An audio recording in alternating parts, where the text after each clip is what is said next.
تک تم ان چیزوں میں سے جو تمہیں عزیز ہیں اللہ کی راہ میں خرچ نہ کرو گے کبھی نیکی حاصل نہ کر سکو گے، اور جو چیز تم خرچ کرو گے اللہ اس کو جانتا ہے۔ بنی اسرائیل کے لیے تورات کے نازل ہونے سے پہلے کھانے کی تمام چیزیں حلال تھیں بجز ان کے جو یعقوب نے خود اپنے اوپر حرام کر لی تھی۔ کہہ دو کہ اگر سچے ہو تو تورات لاؤ اور اسے پڑھو، یعنی دلیل پیش کرو۔ اب جو اس کے بعد بھی اللہ پر جھوٹے افطرا کریں تو ایسے لوگ ہی بے انصاف ہیں۔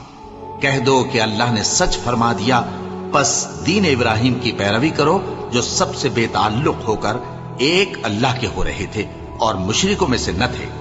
سب سے پہلا گھر جو لوگوں کی عبادت کرنے کے لیے مقرر کیا گیا تھا وہی ہے جو مکے میں ہے، بابرکت اور جہان والوں کے لیے موجب ہدایت۔ اس میں کھلی ہوئی نشانیاں ہیں جن میں سے ایک ابراہیم کے کھڑے ہونے کی جگہ ہے۔ جو شخص اس مبارک گھر میں داخل ہوا